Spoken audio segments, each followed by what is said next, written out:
I remember when the allegations broke, the first thing I thought at the time, and again, as someone who was a fan of him, I thought, well, let's wait and see. Let's see what the evidence shows. I mean, I don't know. As soon as I found out it was Gavin Arvizo, I thought, there's no way he did this. There's no way, especially when I saw the timeline, I thought, okay, so Michael Jackson goes on an international documentary in front of tens of millions, and he takes all this heat for holding hands with this kid and for talking about how this kid sleeps in his bed and blah, blah, blah, blah, blah. And then what happens is Michael decides that after this airs and Gloria Allred has gone and tried to get Children's Services to investigate him, then he decides to start committing sexual assault. I found that really hard to believe. Yeah, the timeline was totally nonsensical, but the accusers and the prosecutor were backed into a corner. They were stuck in a situation where the family had known Michael Jackson for about 3 years, maybe 4 years, before they made this allegation. But unfortunately for them, they had appeared in a Martin Bashir documentary where they'd spoken about what a lovely person Michael Jackson was and how he was a father figure and he'd saved their son from cancer.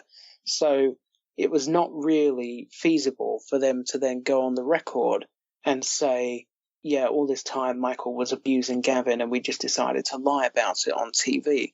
So the only way that an allegation could be brought was to claim that it had happened after the Martin Bashir documentary. When everyone was on red alert, and Michael knew everyone was on red alert. Exactly. I mean, the story that they go to court with is that Michael Jackson begins molesting Gavin Arvizo in the middle of the Department for Children and Family Services investigation, in which the Department for Children and Family Services are asking Gavin Arvizo whether he's ever been molested.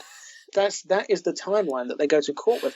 And the timeline was compromised further because it turned out that in the weeks immediately after the documentary aired, Michael had commissioned by a rival TV station, a documentary called Take Two, The Footage You Were Never Meant to See.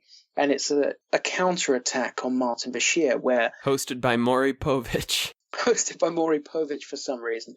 And Michael had been secretly recording his interviews with Martin Bashir, which is devastating for Bashir. Which Bashir didn't know. Oops.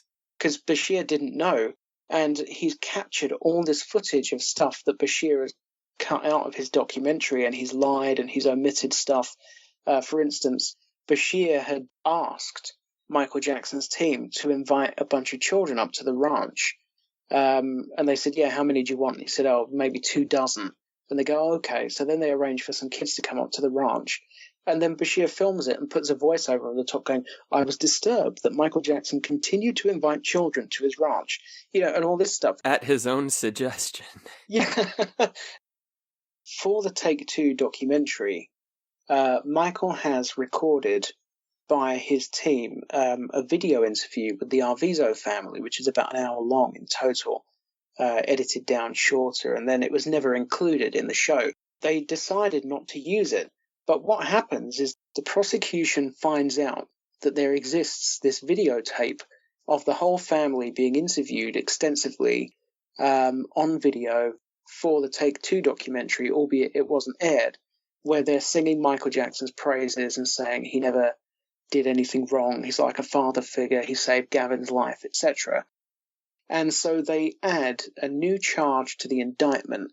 The new charge is of conspiracy, and they accuse Michael Jackson of kidnapping the family and forcing them to deny the acts of molestation to explain away the videotape. But then, because the alibi is no longer... Because they find out that the alibi exists and so the charges can no longer have occurred between those dates, they change the dates on the other charges that were already on the indictment. So now their case is completely thrown out of kilter, where they have Michael Jackson abducting a family and holding them against their will so that he can force them to deny on videotape a series of acts of molestation which he's not yet committed. So is the way that Rolling Stone magazine phrased it.